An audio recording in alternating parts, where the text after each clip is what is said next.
বর্ষায়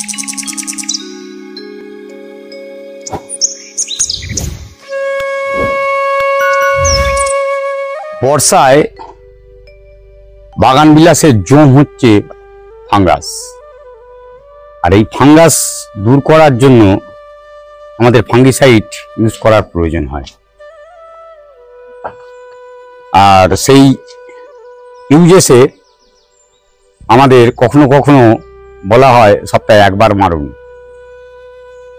ভালো কোনো ধরনের ফাঙ্গিসাইড হলে, যেমন অ্যামিস্টার টপ, এই টাইপের কোনো ফাঙ্গিসাইড হলে সেটি কাজ করে 15 দিন একটা ডিউরেশনের মধ্যে।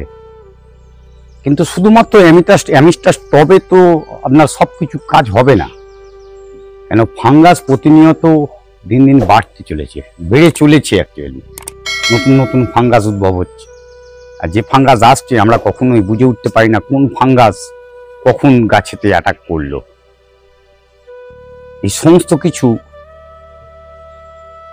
যেটি গাছের উপরে অ্যাকশন হয়, সব থেকে আগে অ্যাকশন করে গাছের পাতাগুলো ঝরছে বা পাতা কুঁকড়ে যাচ্ছে। এই পাতা কুঁকড়ে গিয়ে পাতা ঝরে পড়া, আর এই সব কিছু হয় কিন্তু ম্যাক্সিমাম বর্ষার সময়। তা বলে বর্ষা ছাড়া কি ফাঙ্গাস লাগে? না, লাগে। বগনভেলিয়া এমন একটা গাছ, তাকে সবসময় কেয়ার একটু রাখতে হয়। কিন্তু প্রচন্ড হার্ডি গাছ, কেয়ার বলতে ওই কেয়ার নয়, ফাঙ্গাস কেয়ারটা করতে হয়।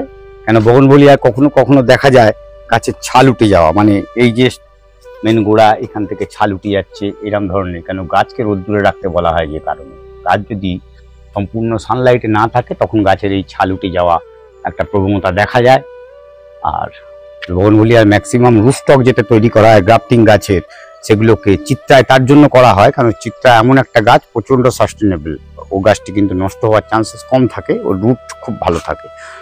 যাই হোক, যে কথাটি হচ্ছিল সেটি হচ্ছে ফাঙ্গাস। ফাঙ্গাস এমন একটা জিনিস কখনো কখনো গাছের এই রকম সিচুয়েশনও তৈরি করতে পারে।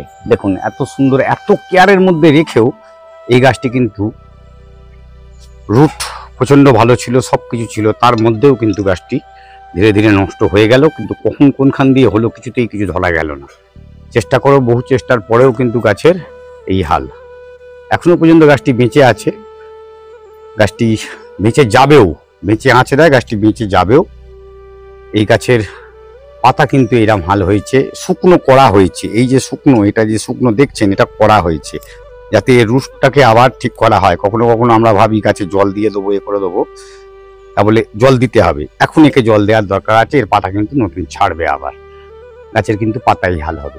যাই হোক, আজকের যে আলোচনা, এই আলোচনায় আমরা ফাঙ্গাস নিয়েই কিন্তু আলোচনা করব, আর ফাঙ্গিসাইড কি ইউজ করব সেটি নিয়ে আলোচনা থাকছে।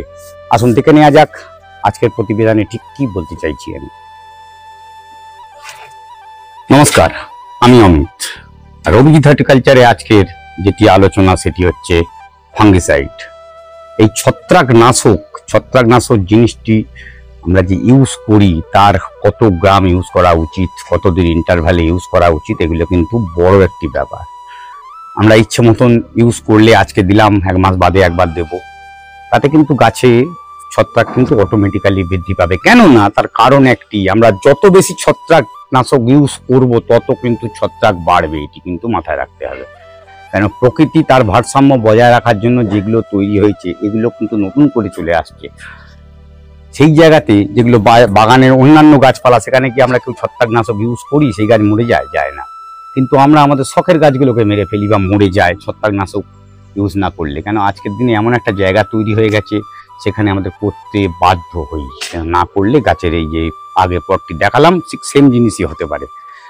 আজকের আমরা যে ছত্রাকনাশকটি ইউজ করব সেটির ব্যাপারে একটু আলোচনা করে নিই। আমরা খুব কমন একটি ছত্রাকনাশক সকলের বাড়িতেই কিন্তু কম বেশি কিনে নিই। কেন আমরা যে গার্ডেনিং সবে শুরু করেছি, আমরা বাজারে গিয়ে যেই বলি কোনো ফাঙ্গিসাইড দিন, আমাদের হাতে একটি ফাঙ্গিসাইড নীল রঙের একটি জিনিস ধরিয়ে দেয়, সেটি 30-35 টাকা দামের। সেটি নিয়ে আমরা বলে লিটারে 1 গ্রাম 2 গ্রাম দিয়ে জল দিয়ে স্প্রে করবেন গাছে, কিছুটা গাছের গোড়ায় ঢেলে দেবেন। খবরদার গাছের গোড়ায় ঢালতে যাবেন না, তাতে মাটি খারাপই হবে, ভালো কিছু হবে না।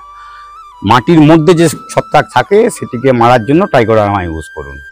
ওর মতন ছত্রাকনাশক অন্য কিছু নেই। নিজে ছত্রাক হয়েও ছত্রাকনাশক, যার জন্য আমাদের যে সারটি তৈরি করেছি, সেই সার যেটি আমাদের কাছে যোগাযোগ করলে, আমাদের ফোন নাম্বার যেগুলো দেওয়া থাকছে সেই ফোন নাম্বারে যোগাযোগ করলে আপনারা কিন্তু সেই সার পেয়ে যাবেন। না সেই সারেতে আমরা কিন্তু সেই টাইকোডার্মা দিয়ে ইউজ করে এই সারটিকে তৈরি করি। আজকে কিন্তু সারের কথা নয়, আজকে কিন্তু ফাঙ্গাস মারার কথা হচ্ছে।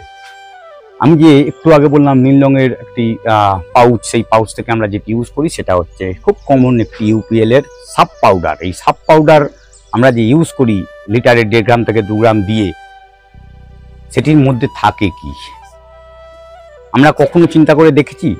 যারা খুব ভালো করে দেখে তারা জানে তার মধ্যে থাকে দুটি জিনিস, একটা হচ্ছে কার্বেন্ডাজাইম আর একটা হচ্ছে ম্যানকোজেব। এই কার্বেন্ডাজাইম এটি কিন্তু 12% মানে 12.5%-এর মতন থাকে, আর বাকি 63% সামথিং কিছু থাকে ম্যানকোজেব।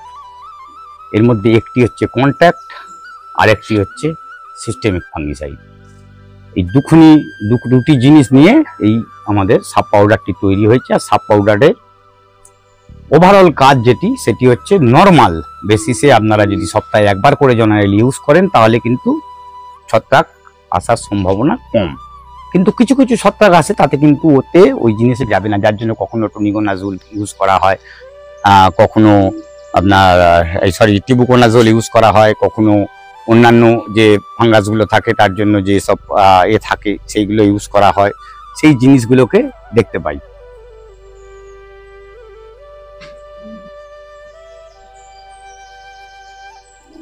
যাই হোক, যেটি বলছিলাম আমি, এখানে আমরা আরেকটি ফাঙ্গিসাইডের নামও কিন্তু শুনেছি, সেটি হচ্ছে আপনাদের ব্যাভিস্টিন। এই ব্যাভিস্টিনের মধ্যেও কিন্তু কার্বেন্ডাজাইম আছে, এর পার্সেন্টেজ আছে কিন্তু 50%। এই 50% যেটি দেয়া হচ্ছে সেটি দেওয়ার কারণ কি হয়, এটি খুব ভালো কাজ করে সিস্টেমিক হিসেবে, সেই জায়গাতে গাছের ওভারঅল যে সিস্টেমে ঢুকে গিয়ে তাকে প্রোটেক্ট করা, সেই জিনিসটি খুব ভালো করে কাজ করতে পারে। আর ম্যানকোজেবের কাজও কিন্তু কন্ট্যাক্ট হিসেবে খুব ভালো কাজ করে। অনেক রকম ম্যানকোজেব নিয়ে অনেক রকম ফাঙ্গিসাইড বাজারে পাওয়া যায়, তার মধ্যে কিন্তু খুব ভালো বাজারে বিক্রি যেটা হয় সেটি কিন্তু আমাদের এই সবুজ পাউডারটি, সেটি হচ্ছে সাব পাউডার। আর তার সঙ্গে যে সাদাটি দেখছেন এটি কিন্তু সেই ব্যাভিস্টিন। এখানে ব্যাপারটি হচ্ছে আমরা যেটি ইউজ করছি, দেখুন এখানে ব্যাভিস্টিনও নিয়েছি আর সাব পাউডারও নিয়েছি, দুটিকে মিক্স করে, দুটি একই কোম্পানির জিনিস, দুটিকে মিক্স করে নিয়ে আমরা দুটোর রেশিও মোটামুটি এক করে নিচ্ছি। কিরকম ভাবে? একটাতে বললাম আমি 12 পয়েন্ট সামথিং, আর একটি হচ্ছে 63-64%-এর মতন। এই দুটোকে আমি যদি মিশিয়ে নিই তাহলে মোটামুটি এর পাওয়ারটি আরও বাড়িয়ে নেওয়া যায়, তাতে সিস্টেম ফাঙ্গিসাইডও ভালো কাজ করে, আর সঙ্গে করে আপনার কন্ট্রাক্ট ফাঙ্গিসাইডেরও খুব ভালো কাজ হয়। আর সেটিকে আপনারা যদি এই 15 দিন ইন্টারভ্যালেতেই যদি কাজ করতে পারেন, গাছে ওভারঅল স্প্রে করতে পারেন, তাহলে কিন্তু ভালো কাজ করবে। আসুন দেখে নেওয়া যাক আমরা যে স্প্রেটি বলছি সেটি কিভাবে করবো এবারে, সেটি হচ্ছে মেন ব্যাপার। মিশিয়ে দিয়েছি, দেখুন এখানে জলের রং কিন্তু সবুজ হয়ে গেছে। আমরা বলি ফাঙ্গিসাইড মানে বিশেষত সাব পাউডার বা এই ধরনের জিনিস যত আপনারা মেশাবেন তত ভালো কাজ করে, কারণ এই যে ফেনা, সাবানের ফেনার মতন যে ফোমটি তৈরি হচ্ছে, এই ফোম যত ভালো তৈরি করতে পারবেন তত ভালো কাজ করবে আপনার ফাঙ্গিসাইড। দেখতে পাচ্ছেন কিভাবে ফেনা তৈরি হচ্ছে, আর এই ফেনাটা যত ভালো হবে তত ডাইলুট হবে জলের সঙ্গে এটি, আর জলের সঙ্গে ডাইলুট হলে অটোমেটিক্যালি এ গাছের প্রতি খুব ভালো কাজ করতে পারে। আর আমরা এই জিনিস দিয়ে সমস্ত রকম গাছ, আমাদের যত রকম গাছ আছে ইনডোর আউটডোর সমস্ত গাছে কিন্তু স্প্রে করে দিলে 10 থেকে 15 দিন অন্তর ইন্টারভ্যালে যদি আমরা নিয়মিত স্প্রে করতে পারি, গাছ কিন্তু খুব ভালো রেজাল্ট দেয়, কারণ তার ফাঙ্গাসকে প্রতিহত করতে পারে। কিন্তু পার্টিকুলার বোগনভেলিয়ার জন্য এই একটি মাত্র ফাঙ্গিসাইড, বা অন্য সব গাছের জন্য শুধুমাত্র এক রকমের ফাঙ্গিসাইড বা এই দুটো মিশিয়ে সারা বছর ধরে মেরে গেলে কিন্তু কাজ করবে না, কারণ অন্যান্য ফাঙ্গাস যেগুলো রয়েছে সেগুলোকে প্রতিহত করার ক্ষমতা এই ফাঙ্গিসাইডের নেই। অন্য যে ধরনের ফাঙ্গিসাইড তার যা কম্পোজিশন, সেই ফাঙ্গাস মারার জন্য যে কম্পোজিশনের ওষুধ লাগবে সেইরকম ধরনের ফাঙ্গিসাইড কিন্তু আমাদের জোগাড় করে নিতে হবে। তার জন্য যেটি মনে হবে বাজারে, ওই জন্য আমরা বলি 2-3 রকম 4 রকম ফাঙ্গিসাইড, কখনো রেডোমিল গোল্ড, কখনো অ্যান্টাকল, কখনো আপনার বুলেট, কখনো আদার্স অন্য কিছু, অথবা আপনার কাস্টোডিয়া, অ্যামিস্টার টপ, এগুলো সব দামি দামি ফাঙ্গিসাইড, এই সব জিনিস ইউজ করার জন্য আমরা বাধ্য হই। যাই হোক, এবার দেখে নিই আমরা ঠিক কিভাবে গাছে স্প্রে করব। গাছে স্প্রে করার সময় আমরা জেনারেলি গাছে এরকম ফাঙ্গাস মারার জন্য উপর দিয়ে স্প্রে করে চলে যাই। এই উপর দিয়ে স্প্রে করলে কিন্তু হবে না, কারণ গাছের নিচের দিকের ডালে, এই ডালে কিন্তু ফাঙ্গাস লেগে বসে থাকে। গাছের পাতার থেকে কিন্তু ডাল প্রোটেক্ট করতে হয় বেশি পরিমাণে। গাছের ডাল প্রোটেক্ট করলে গাছ কিন্তু ভালো থাকতে বাধ্য, আর আমরা সেটিকে অনেক সময় করতে পারি না। আর সবাই তো আমাদের মতন এরকম স্প্রেয়ার দিয়ে স্প্রে করে না, তাদের জন্য প্রবলেম হয় হাতে করে স্প্রে করতে। কিন্তু আপনার যদি অল্প পরিমাণ গাছ থাকে তাহলে কিন্তু আপনারা চেষ্টা করবেন গাছের নিচের দিক দিয়ে স্প্রে করে পুরো পাতা, যত পাতা আছে গাছের ওভারঅল পাতায় কিন্তু স্প্রেটি করে দেওয়ার। ঠিক এইরকম ভাবে নিচে দিয়ে মারলে উপরে অটোমেটিক চলে যাবে। দেখুন, একদম গাছের মাটিতে কিন্তু আমি দিচ্ছি না, গাছের যে ওভারঅল স্প্রে, এই যে মহারানী স্প্রে করে, মহারানীটিকে একদম ঠিক কেয়ার করে রেখেছিলাম বলেই দেখুন আজকে এত বড় গাছটি তৈরি হয়েছে। আর কোনো রকম পাতা কিন্তু লিফ বার্ন যেটি বলা হয় সেই জিনিস কিন্তু জেনারেলি দেখতে পাওয়া যায়নি। এত বর্ষা চলে গেল, এবছর তো বর্ষার হার অনেক বেশি অন্যান্য বছরের তুলনায়। এবছর কিন্তু আমরা বৃষ্টি কন্টিনিউয়াস পেয়েছি। এই যে বৃষ্টি, ঠিক এইভাবে স্প্রে করে দিন গাছকে, তাতে আপনাদের গাছ কিন্তু সুরক্ষিত থাকবে। আর এই যে সাকুরা বেলাকান, এর কিন্তু একটি গাছ, এই গাছটির পার্টিকুলার প্রবলেম কিন্তু ডাইব্যাক। হঠাৎ করে দেখতে পাবেন একটি ডাল শুকিয়ে যাচ্ছে। এই সব ধরনের গাছকে, খুব সেন্সিটিভ গাছ, দেখে রাখতে হবে। আর এই যে ছোট গাছটি দেখছেন, এটিও একটি খুব সেন্সিটিভ, একটি প্রবলেম রয়েছে, এখনো পর্যন্ত শর্ট আউট হয়নি। আপনারা কিন্তু ঠিক এইভাবেই স্প্রে করে গাছকে, আপনার গাছ সুরক্ষিত করুন। ভবিষ্যতে কোনো রকম দরকার পড়লে ডেফিনেটলি আমাদের সঙ্গে যোগাযোগ করতে পারেন। আর গাছের খাবার যেমন এই ফাঙ্গাস যেমন দূর করবেন, সাথে করে গাছের কিন্তু আরেকটি জিনিস ব্যাপার রয়েছে, গাছের রুটকে কিন্তু সতেজ করে তোলা। শুধুমাত্র ফাঙ্গিসাইড দিলেই কিন্তু গাছ খাবার পাবে না, উল্টে গাছের ভেতরে মাটিতে যে খাবার সেটি নষ্ট হবে ফাঙ্গিসাইড দিলে। সেই কারণে উপযুক্ত খাবার দিন।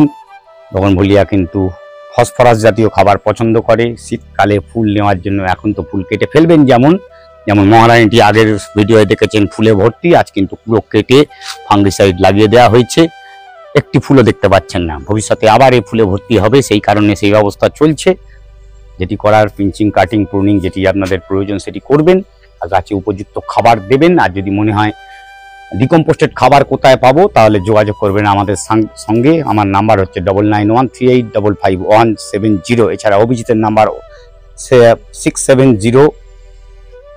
67061827।